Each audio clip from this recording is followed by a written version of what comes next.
नमो अरिहन्ताणं नमो सिद्धाणं नमो आयर्याणं नमो वज्जायाणं नमो लोये सव्वसाहुणम् एसो पंच नमुक्कारो केवल ज्ञान रे आत्मभावना भावता जीव केवल ज्ञान रे आत्मभावना भावता जीव केवल ज्ञान रे आत्मभावना भावता जीव केवल ज्ञान रे आत्मभावना भावता जीव केवल ज्ञान रे आत्मभावना भावता जीव केवल ज्ञान रे आत्मभावना भावता जीव केवल ज्ञान रे आत्मभावना भावता जीव केवल ज्ञान रे केवल ज्ञान रे आत्मभावना भावता जीव केवल ज्ञान रे आत्मभावना भावता जीव केवल ज्ञान रे आत्मभावना भावता जीव केवल ज्ञान रे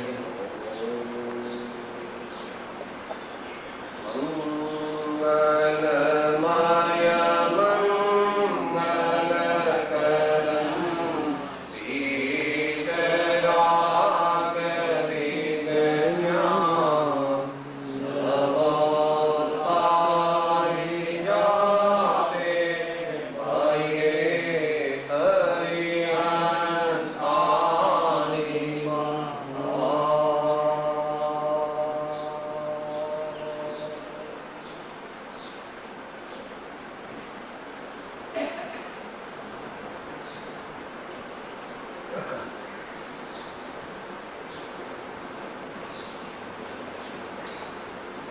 સ્વાધ્યાયમાં શ્રી પ્રવચનસાર નામના પરમાગમનો સ્વાધ્યાયનો આપણે પ્રારંભ કરીએ છીએ. બે દિવસ પહેલા આપણે એનો અલ્પ પરિચય પ્રાપ્ત કર્યો.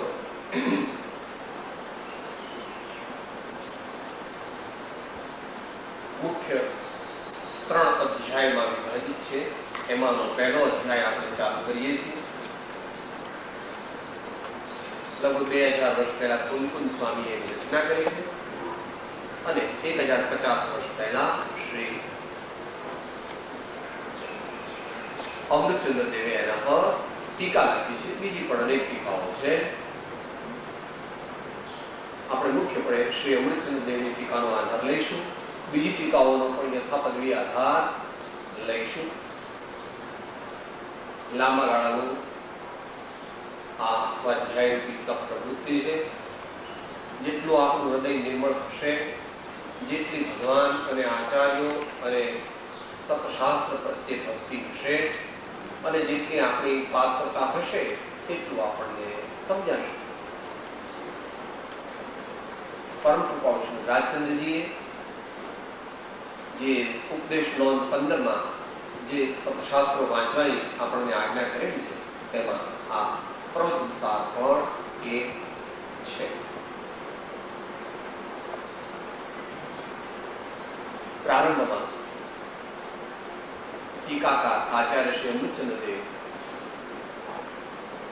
શા માટે હું ટીકા લખું છું એ વાત સમજાવતા બીજા પાના ઉપર ત્રીજો શ્લોક કહે. શા માટે આ ટીકા લખવામાં આવે છે? પરમાનંદ સુધારસ પિપાસિતાનાં હિતાય ભવ્યાનાં ક્રિયતે પ્રકટિત તત્વા પ્રવચન સારસ્ય વૃત્તિર્યમ.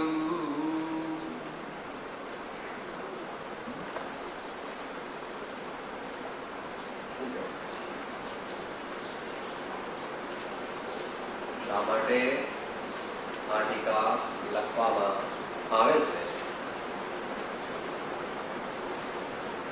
પરમાનંદ સુધા રસ પિપાસિતાનામ હિતાય ભવ્યાનામ. ભવ્યનું લક્ષણ શું? આપણે ભવ્ય છીએ કે કેમ એમ નક્કી કરવું હોય તો એનું લક્ષણ આપે.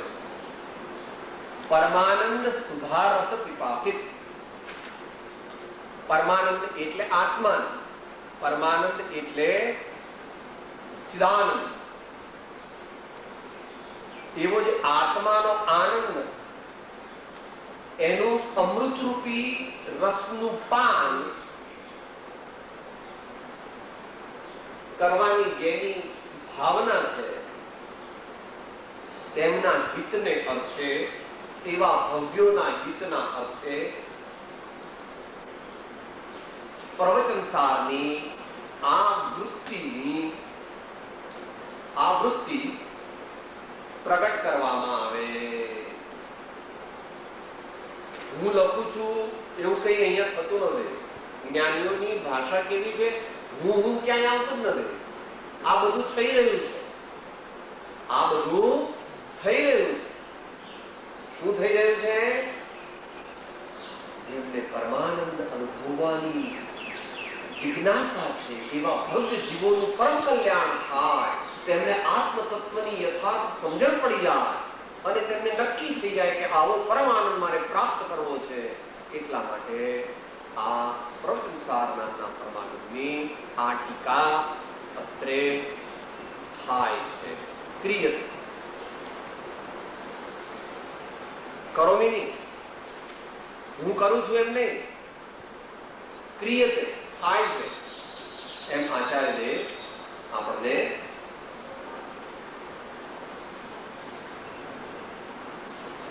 ટીકા લખવાનું પ્રયોજન કરી અને હવે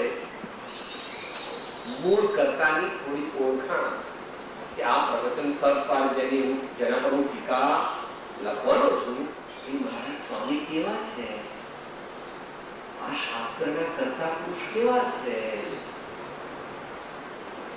પુરુષ પ્રમાણ, વચન પ્રમાણ. ચોર હોય અને ચોરી ન કરવાનો ઉપદેશ આપે તો લાગુ ન પડે, આપણા પર અસર ન થાય. પછી તો દ્રષ્ટાંત આવે છે તેના અંશમાં મારા બીજા એકનાથ મહારાજ કોઈ બેન ગયા કે સાહેબ અમારો બાબો છે ને એને ગોળ ખાવાની બહુ ટેવ છે, એની ગોળની બાધા આપો. એટલે કે માં કાલે આવજે, કાલે હું બાધા આપી. પછી બીજે દિવસે આવ્યા એટલે બાધા આપી. એટલે કે બાપજી આ મને આટલો બધો ધક્કો ખોડાયો, હું દૂરથી આવું છું, મને ગઈકાલે બાધા આપી દીધી હોત એટલે હું ગોળ ખાતો હતો, એટલે હું ગોળની બાધા આપી શકું. માટે હવે મેં ગોળ છોડી દીધો, માટે હવે ગોળની બાધા મેં આપી. પુરુષ પ્રમાણ, વચન પ્રમાણ. આ પ્રવચન સાર અમારે માનવું કે ના માનવું, આ પ્રવચન સારની ઓથેન્ટિસિટી શું, એની અધિકૃતતા શું, એવું શ્રી જૈને આ શાસ્ત્ર લખ્યું છે એનો હું તમને થોડો પરિચય કરાવું. જરા શાસ્ત્રી ભાષા છે. શાસ્ત્રી તો બહુ નથી, પણ અલૌકિક, પાંડિત્યપૂર્ણ અને ભક્તિવાળી એકદમ છે. દરેક શિષ્યને પોતાના ગુરુ પ્રત્યે ભક્તિ હોય, પરંતુ સાચો શિષ્ય છે તે અતિશયોક્તિ કરતો નથી. સાચો શિષ્ય છે તે ગુરુ જેવા છે તેવી જ એમની પ્રશંસા કરે, કારણ કે ન્યાયને વરે, ન્યાયને વરે. પછી કોક વાર અતિશયોક્તિ અલંકાર વાપરે તો એ પોતે કહે છે, જુદી રીતે સમજી લેવાનું, એ ગુરુગમથી સમજવાનું. હવે આચાર્ય શું કહે છે?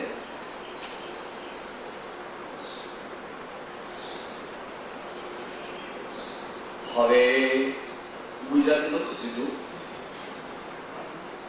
શ્રી કૃષ્ણ આચાર્યની ઓળખાણ, એમનો પરિચય કરાવે છે. સંસાર સમુદ્રનો કિનારો જેમને નિકટ છે એવા કોઈ આસન્ન ભક્ત મહાત્મા શ્રી ભગવત આચાર્ય દેવ.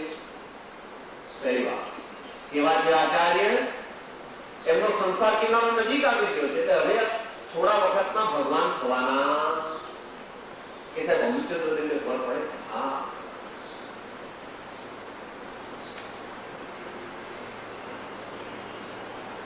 વાણી ભાવપૂર્વકની હોય તો તે વાણી સાંભળીને તે વાણીના બોલનાર કેવા છે તેની જ્ઞાનીઓને ખબર પડે છે. આ તો આચાર્ય ભગવાન કે જેની વાણી ઉપરથી જાણી જાય છે કે આમના હૃદયની અંદર એક લગન મોક્ષના આનંદની લાગી છે અને 14મી મોક્ષ તો પ્રાપ્ત કરી લીધો. એમણે 14મી મોક્ષ તો પ્રાપ્ત કરી લીધું. હવે છેલ્લો એક મોટો કૂદકો મારવાનો બાકી છે અને પછી સંસાર સમુદ્રનો કિનારો જેમને નિકટ છે એવા કોઈ આસન્ન મહાત્મા શ્રીમદ ભગવદ્ આચાર્ય હવે બીજું વિશેષણ છે. સાતિશય વિવેક જ્યોતિ જેમને પ્રગટ થઈ છે એવા છે. સાતિશય એટલે અતિશય, અતિશય સહિત શું પ્રત્યુ છે? વિવેક જ્યોતિ. આધ્યાત્મિક પરિભાષા વાપરી સમસ્ત ભારતીય જનતાને માન્ય. પછી અંદરમાં બ્રેકેટમાં જૈન પરિભાષાને સમજાવી અર્થાત પરમ વેદ વિજ્ઞાનનો પ્રકાશ જેમને ઉત્પન્ન થયો. કેવા છે આચાર્ય? પોતાના આત્માનું, પોતાના શરીરનું અને બીજા જીવોનું સ્વરૂપ જેમણે યથાર્થપણે જાણ્યું છે તેવા સ્વપર ના સારા સારના વિવેકને જેમણે પ્રાપ્ત કરી લીધો.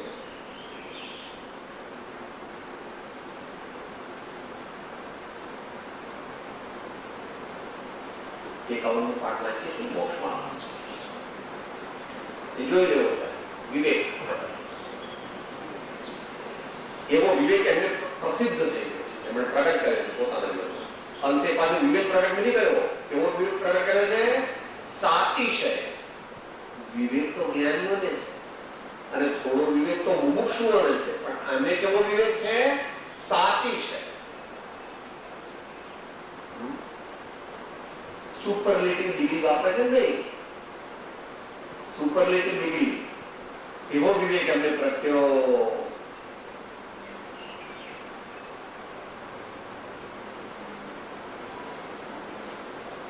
કલાક બે કલાક ખાઈને જેમને આત્માનો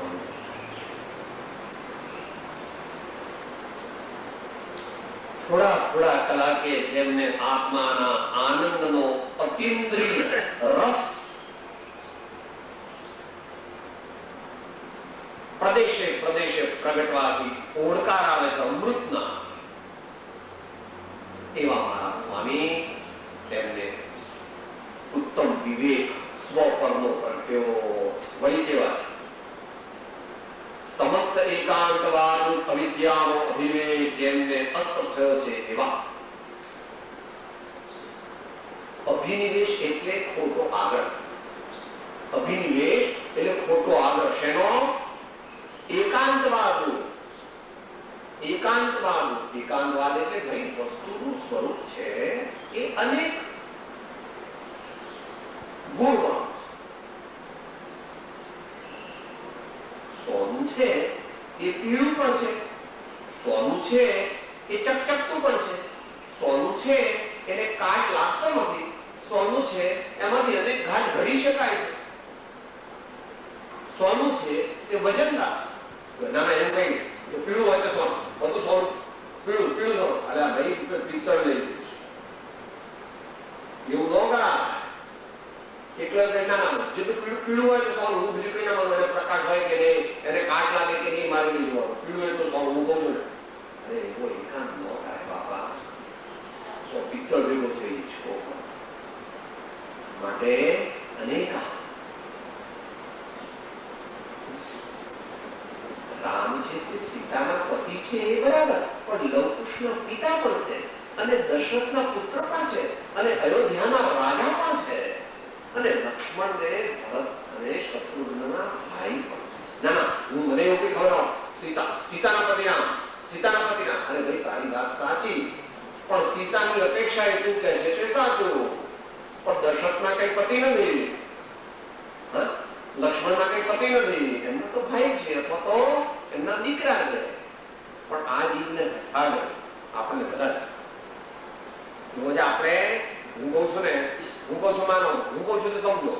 આની અંદર હું અનાદિ કાળનો આની ગુણ પાછો એક જ બાજુ છે, એક જ બાજુ છે. અને પાછો આખો સીધી તો બોલી ગઈ ગાલે શું કહેતો હતો?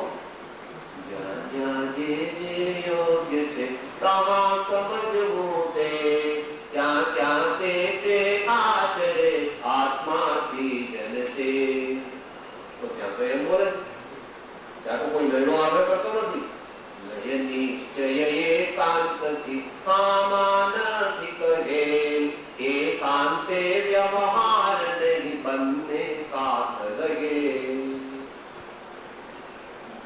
તો એવી એકાંતવાદની અવિદ્યા એટલે અજ્ઞાનનો જે હઠાગ્રહ તે જેણે છોડી દીધો છે, અસ્ત થઈ ગયો. તેઓ હઠાગ્રહી નથી.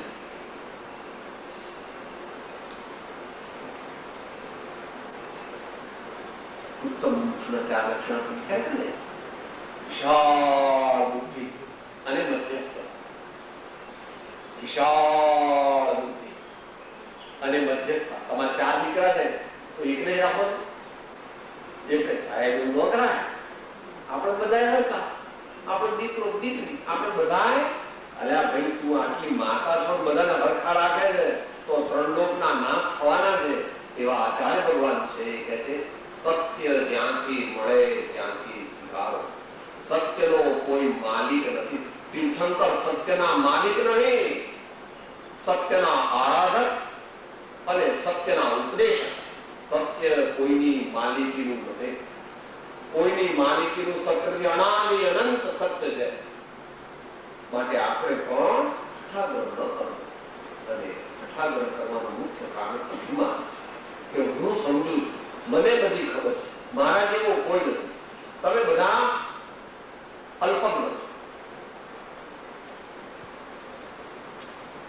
અનેકાંત એકાંત વિદ્યા જે છે એ અજ્ઞાન રૂપ જે છે, અજ્ઞાન રૂપ એકાંત વિદ્યાનો રૂપી હઠાગ્રહનો જેમણે ત્યાગ કર્યો એ ત્રીજું વિશેષણ. ચોથું વિશેષણ કહે છે પારમેશ્વરી અનેકાંત વિદ્યાને પામીને સમસ્ત પક્ષનો પરિગ્રહ છોડવો હોવાથી અત્યંત મધ્યસ્થ થઈને જુદું જુદું વિશેષણ છે. શું કહેવા છે? પારમેશ્વરી અનેકાંત વિદ્યાને પામીને. અનેકાંત વિદ્યા એટલે ભગવાનનો સ્યાદવા, ભગવાનની અનેકાંત વાણી, ભગવાનની અલૌકિક વાણી કે જે આપણને મોક્ષનું અનંત સુખ આપવામાં સમર્થ છે. આત્મા નિત્ય પણ છે, દ્રવ્યાર્થિક દૈનિક અપેક્ષા. આત્મા ક્ષણભંગુર પણ છે, પર્યાયની અપેક્ષા. આત્મામાં સુખ ગુણ પણ છે, આત્મામાં જ્ઞાન ગુણ પણ છે. જ્ઞાનથી પણ મોક્ષ પ્રગટે, પણ એકલા જ્ઞાનથી મોક્ષ ન પ્રગટે. સમ્યક દર્શનથી મોક્ષ પ્રગટે, પણ એકલા સમ્યક દર્શનથી મોક્ષ ન પ્રગટે. સમ્યક દર્શન પણ જોઈએ, સમ્યક જ્ઞાન પણ જોઈએ, સમ્યક ચારિત્ર પણ જોઈએ, સમ્યક તપ પણ જોઈએ, બધું જોઈએ ત્યારે પૂર્ણ મોક્ષ પ્રગટે. એમ અનેકાંત વિદ્યાથી જ્યાં જેમ છે ત્યાં તેમ સમજે તો કલ્યાણનો માર્ગ પ્રાપ્ત થાય. તો એમણે એ પ્રમાણેની અનેકાંત વિદ્યાને પામીને એટલે અનેકાંત વિદ્યાના પારગામી બનીને એક્સપર્ટ, યથાર્થ જ્ઞાતા અને યથાર્થ ઉપદેશક પામીને. જ્યારે કોઈ ઉત્તમ વસ્તુ પામે ત્યારે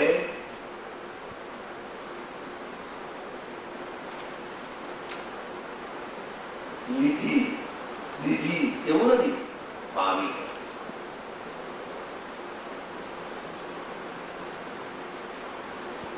પામવાથી સર્વાંગ સમાધાન થાય, સર્વાંગ સમતાની પ્રાપ્તિ થાય, સર્વાંગ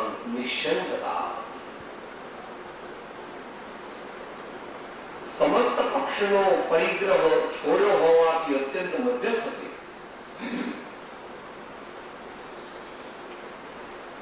ભગવાન કોઈ પાર્ટીના નથી, ભગવાન કોઈ ગ્રુપના નથી, ભગવાન કોઈ નાતના નથી, ભગવાન કોઈ જાતના નથી.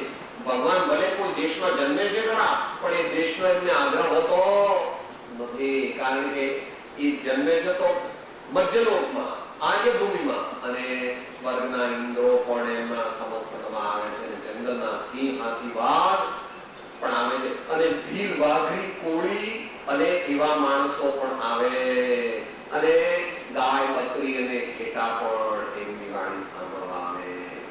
એવું નથી કહેતા અહીંયા માત્ર વાણિયાઓ ને પટેલ ને બ્રાહ્મણે આવવું, બીજાએ આવવું, એવું કઈ ભગવાન દે છે. ભગવાન તો આપણને આત્મ કરી, ભગવાન આપણને આ છાલ છે, આ છાલ કાઢ નાખે છે, અને અંદરમાં પેલો હીરો છે ને એ જ આપણે છીએ એમ ભગવાન જુએ, અને આપણે એથી ઊંધું, આપણે એટલી છાલ જ જોઈ. એટલે પપ્પા તો હીરો, હીરો તો માને કોને? આ જીવ પોતાને આત્મા માનતો નથી,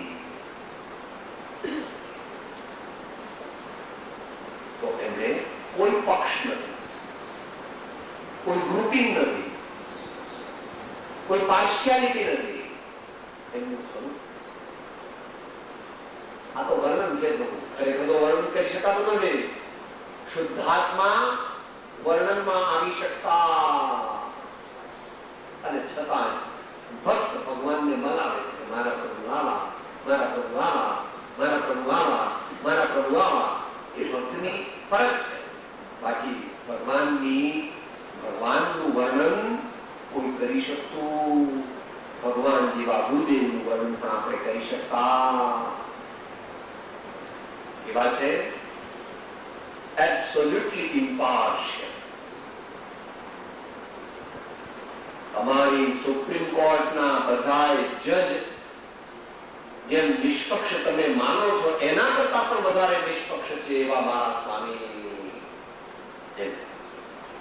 સમસ્ત પક્ષનો પરિગ્રહ, પરિગ્રહ એટલે પકડ, પરિગ્રહ એટલે પકડ, કોઈ પક્ષની પકડ નથી. છોડ્યો હોવાથી અત્યંત મધ્યસ્થ થઈ ગયા છે. હમણાં આગળ બોલ મુમુક્ષુનો વિશાળ બુદ્ધિ, મધ્યસ્થતા, સરળતા અને જીતેન્દ્રી.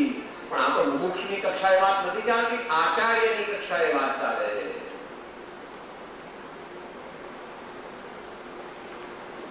જે સાચું હશે તે જ કહેશે, જેવો અનુભવ તેમણે કર્યો હશે તેવો જ કહેશે, અને જેટલો અનુભવ નહીં કર્યો હોય તેટલો કહેશે કે આ મેં અનુભવ્યું નથી પણ મારા ગુરુદેવ પાસેથી સાંભળ્યું, એમ પણ કહેશે. આપણે જેવું નથી સાહેબ, આપણે કીધે રાખવાનું, આપણે તો કીધે રાખવાનું એવું નથી. પ્રતિજ્ઞા કરે છે, મનથી સત્ય અસત્ય બોલવું નહીં, બોલાવડાવું નહીં, અને બોલતાને અનુમોદવું નહીં. વચનથી અસત્ય બોલવું નહીં, બોલાવડાવું નહીં, બોલતાને અનુમોદવું નહીં. કાયાથી અસત્ય બોલવું નહીં, બોલાવડાવું નહીં ને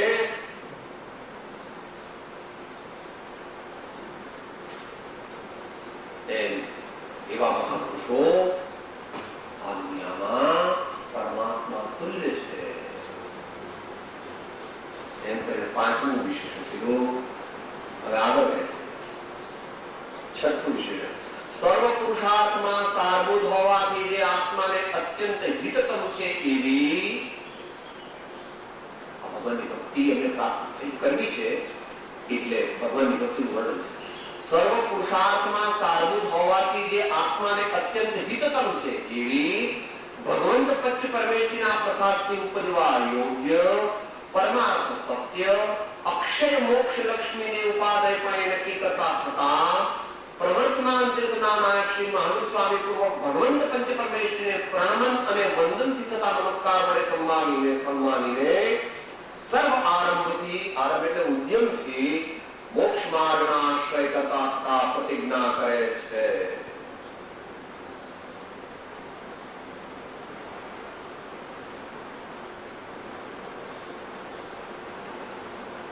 સર્વ પુરુષાર્થમાં સારભૂત હોવાની ચાર પુરુષાર્થ છે, ધર્મ, અર્થ,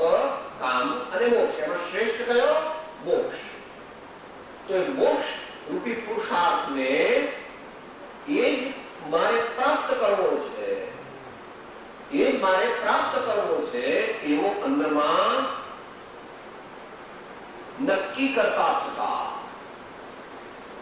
સર્વ પુરુષાર્થમાં સારભૂત હોવાથી જે આત્માને અત્યંત હિતતમ છે.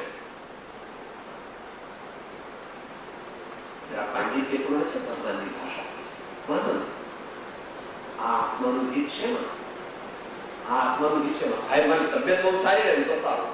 કેટલો બધું સારી રહે? 100 200 કેટલી હોય? અત્યારે 150 વર્ષ તો અધનો થઈ ગયા. પ્રભુ પછી શું? પછી શું? त्यागवा सिद्धांत के पश्चात दुखते सुख नहीं. त्यागवा सिद्धांत के पश्चात दुखते सुख नहीं. શરીર સારું રહે એ ધર્મ કરવા માટે જરૂરી છે, બાહ્ય સાધન તરીકે. પણ શરીર સારું રહે એટલું જ આ જીવનનું ધ્યેય નથી. બહુ પૈસા, બહુ મોટું કુટુંબ, બહુ તારો વડ, પણ એ બધું કેટલો વખત રહે? શરીર રહે ત્યાં સુધી. અહીં તો કહે છે કે અત્યંત હિતતમ, એટલે પાછી સુપરલેટિવ ડિગ્રી આવી ગઈ. ઉચ્ચ, ઉચ્ચતર, ઉચ્ચતમ, સુપરલેટિવ ડિગ્રી. આ આત્માને એટલે સર્વભવ્ય આત્માઓને મોક્ષ તે સર્વોત્તમ હિત છે.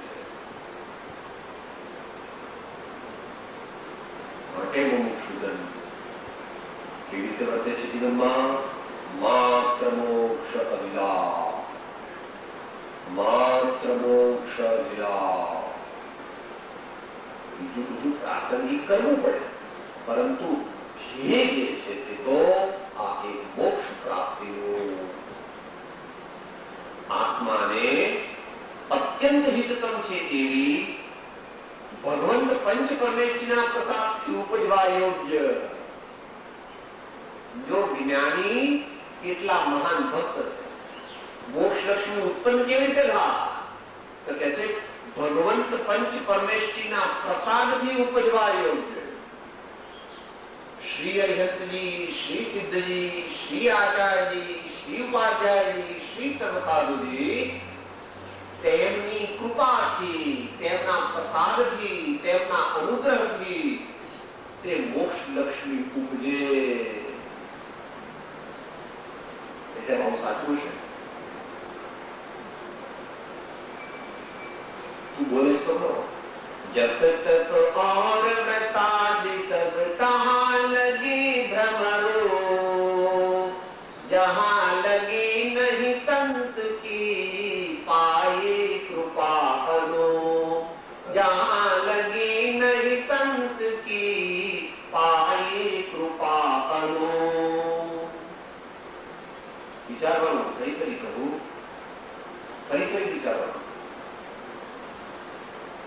જે ભગવાન અને ગુરુદેવ અને સત્શાસ્ત્રને સાચા ભાવથી ભજે નહીં તેને આત્મા મળતો.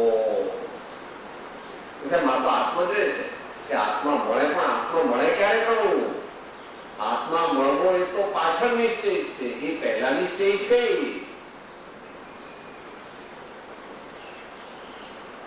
સાચી શ્રદ્ધા અને સાચું સમર્પણ. સાચી શ્રદ્ધા અને સાચું સમર્પણ. દેવ ગુરુ ધર્મ ને શુદ્ધ કહો કિમ રહે શુદ્ધ શ્રદ્ધાન આણો.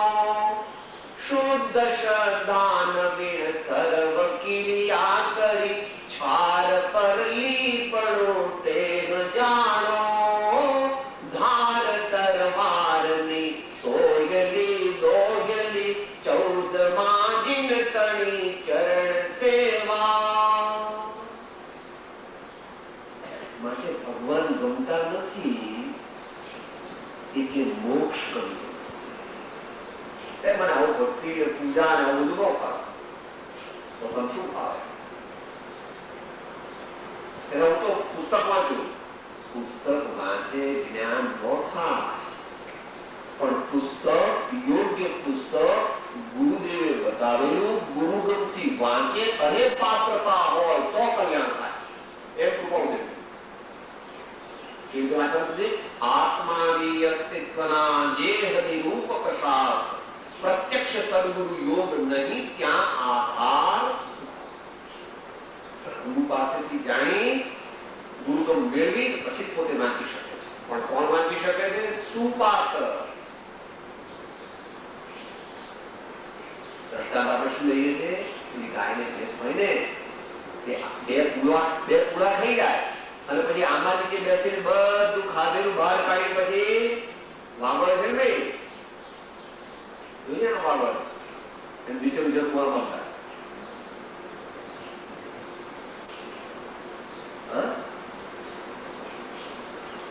આપણે સ્વાધ્યાય કરીએ, સ્વાધ્યાય સાંભળીએ, સ્વાધ્યાય લખીએ અને પછી સાંજ સુધીમાં એ વાગોળીએ નહીં તો એનું રસકસ આપણા અંતરમાં ઉતરે નહીં અને આપણું જીવન પવિત્ર અને આનંદમય બને. માટે વાગોળવું જોઈએ, ફરી ફરી ચિંતન કરવું જોઈએ, ચારે બાજુથી સમજીને એનો પ્રયોગ કરવો જોઈએ, ત્યારે આપણું જીવન ઉજ્જવળ થાય. એટલે આચાર્ય કહે છે કે ભાઈ એ મોક્ષ લક્ષ્મીની પ્રાપ્તિ કરવી હોય તો ભગવંત પંચ પરમેશથી ની કૃપાથી એ ઉપજી શકે, ઉપજવા યોગ્ય. ઉપાદેય પણ નક્કી કરતા થતા ઉપાદેય ઉપજવા યોગ્ય ને કોણ છે? પરમાર્થ સત્ય. મોક્ષ જે છે, મોક્ષ લક્ષ્મી છે તે પરમાર્થ સત્ય. બીજી લક્ષ્મી વ્યવહાર સત્ય છે, ઉપચાર સત્ય છે. બીજી લક્ષ્મી એમ કે લક્ષ્મી અને અધિકાર વધતા શું વધ્યું તે તો કહો, શું કુટુંબ કે પરિવારથી વધવા પડું એ નયદ રહો. એ દૃષ્ટિનો સ્વીકાર. પરમાર્થ સત્ય, પરમાર્થિક રીતે સાચી, અક્ષય. એકવાર મળે તો મોક્ષ જાય, મોક્ષ મળે તો અરે મોક્ષની વાત શું, ભગવાન સાથે તો થઈ જાય તો ત્રીજો સાહિબ સંગન પરિહરે ભાંગે સાદિયન વૃષભ જીનેશ્વર પ્રીતમ મારો રે और न चाहुर कन. दरेक भक्तो પોતાની ભાષામાં કહે ऐसे वर को क्या वरुण जो जन्मे और मर जाए, चुड़िया अमर हो जाए वरुण की मैत्री का. એમ બીરામાં કહે આ તમારા બધા લગ્ન કરો છો પણ તમારો વર મરી જાય એટલે પાછું ચૂડલો તોડો ને ચાંદલો ભૂસી નાખો અને વાળ કાઢી નાખો ને એવું બધું. મારે તો મારા વર તો કોઈ દિવસ મરે જ નહીં, મારા વર તો કોઈ દિવસ મરે જ નહીં. મેં તો એવા વર શોધ્યા. કેવા છે?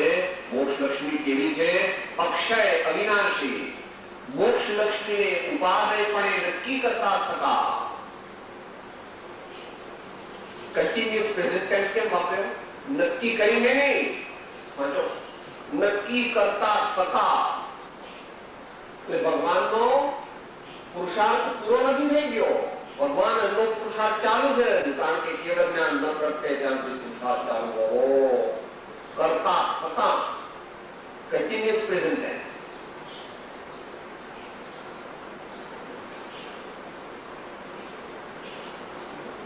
મોક્ષ લક્ષ્મી એ જ ઉપાદેય છે એમ પોતાના અંતરમાં જેમણે નક્કી કર્યું છે અને જે હજુ નક્કી કરી રહ્યા છે એટલે એ પ્રમાણે વર્તી રહ્યા છે, ચાલુ છે. પ્રવર્તમાન તીર્થના નાયક શ્રી મહાન સ્વામી પૂર્વક અત્યારે આ ભારત દેશ છે, આ ભારત ક્ષેત્ર છે, એમાં છેલ્લા તીર્થંકર ભગવાન કયા થયા? વર્તમાન મહાવીર સ્વામી. તો એમને પહેલા નમસ્કાર કરે. એ દુનિયાનો વિવાદ. અત્યારે જેમનું શાસન ચાલતું હોય એમને પહેલા નમસ્કાર કરવા જોઈએ, કારણ કે આપણે બધા એમના શાસનમાં છે.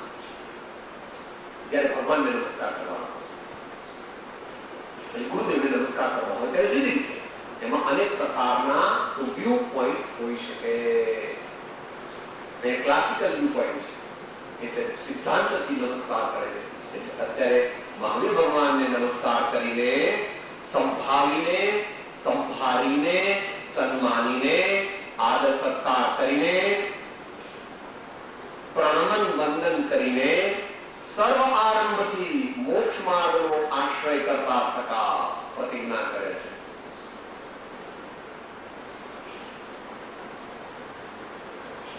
શું કરે છે? આશ્રય. કૃપાદેવ કહીએ આજ્ઞા પાડે છે, નિશ્ચય અને આશ્રય જ કર્તવ્ય છે. એટલે તે વખત લખાય હતા વચનામાં, કે વચનામાં ન લખાયો એનો સારો ત્રણેય કાળ લખાયો. નિશ્ચય અને આશ્રય જ કર્તવ્ય છે, ખેદ કર્તવ્ય નથી. શું વાંચો ભાઈ?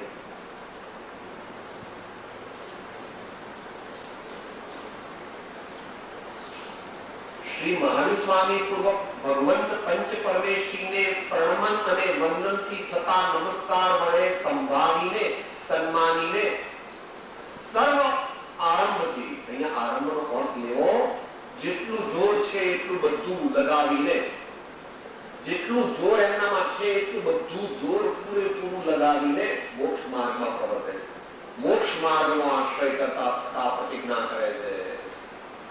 મોક્ષ માર્ગનો આશ્રય કરે છે.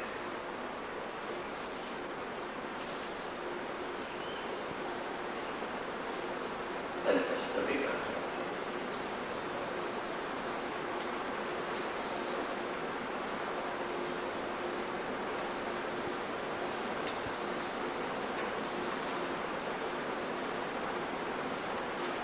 સંસ્કૃત 5 ગાથાઓ સાંભળવાની થશે.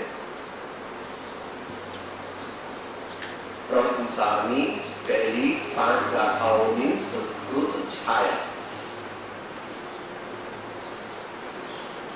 ईशिस्रासुर मनुष्येन्द्र वंदितम धौगधाति कर्ममलं प्रणमामि वर्धमानं तीर्थं धर्मस्य कर्तारम्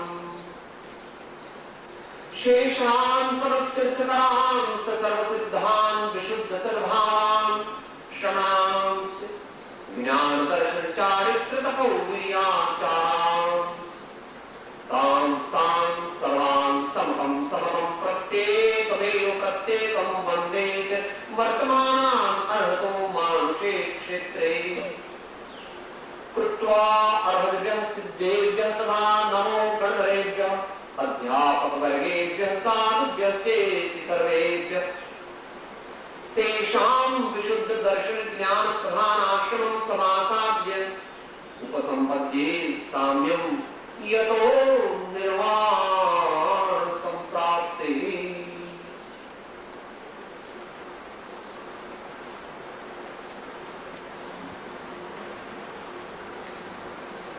सिद्धि टीका લઈએ છીએ આપણે.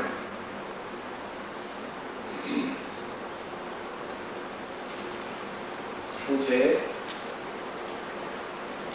વર્તમાન શાસનપતિ મહાવીર પ્રભુને પહેલી ગાથામાં નમસ્કાર કરીને બાકીના પંચ પરમેશ્વરી ભગવાનને કુંદ કુંદ આચાર્ય દેવ નમસ્કાર કરે છે અને સામ્યની પ્રાર્થના કરે છે. ભગવાન મને સમતા આપો. હે પ્રભુ, મારે સમતા પ્રાપ્ત કરવી છે, કારણ કે સમતાથી તરત જ મોક્ષ પ્રાપ્ત થઈ જાય. એ પ્રમાણે પ્રારંભ કરે છે.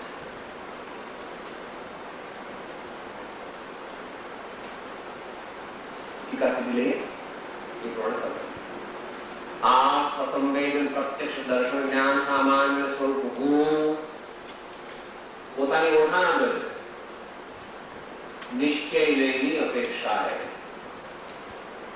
કુંકુંદ સ્વામી પોતાની ઓળખાણ આપે છે. આ સ્વસંવેદન પ્રત્યક્ષ દર્શન જ્ઞાન સામાન્ય સ્વરૂપ હું બંને લઈ લીધા. પહેલું વિશેષણ છે એમાં પર્યાયની મુખ્યતા છે અને બીજા વિશેષણમાં દ્રવ્યની મુખ્યતા છે. આ એટલે પોતાની પર્યાયની વાત કરે છે. પર્યાય એટલે અવસ્થા. મારી અવસ્થા કેવી છે? સ્વસંવેદન પ્રત્યક્ષ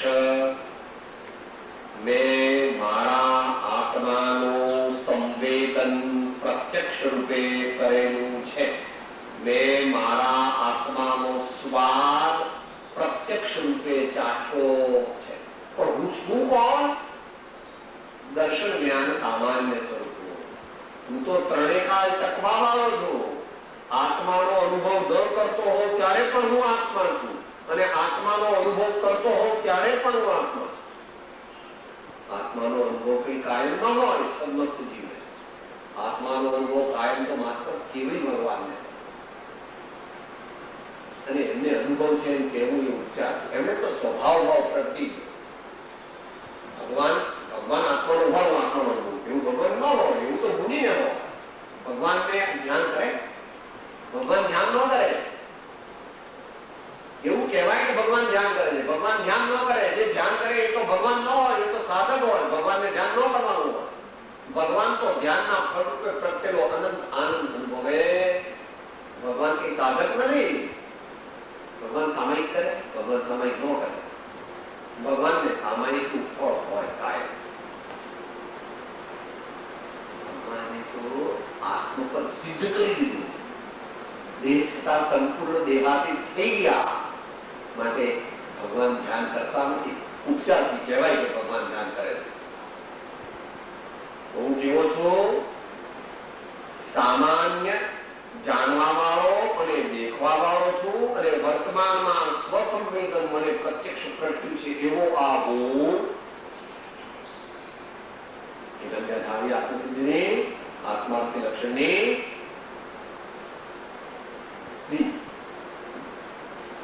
જે દ્રષ્ટા છે દ્રષ્ટિનો જે જાણે છે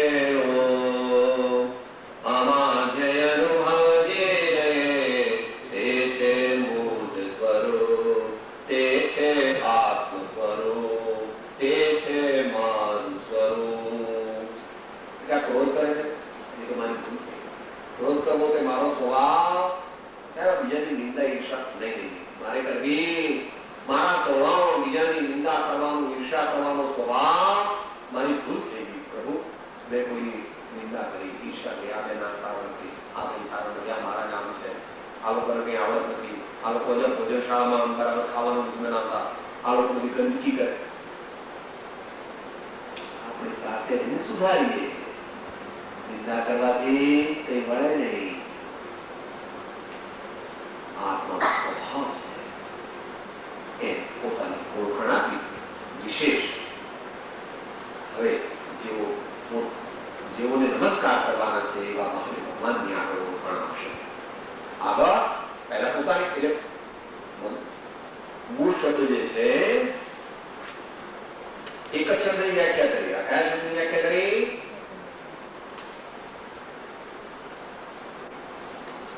એશ. પહેલો શબ્દ છે એશ. એશ શબ્દની વ્યાખ્યા કરી તો આ પ્રમાણે પંચ પરમેશ્વરી ભગવાનને નમસ્કાર કરીને આચાર્ય દેવ હવે આગળ આપણને પંચ પરમેશ્વરી ભક્તિ કરશે અને આપણને પણ કરાવશે.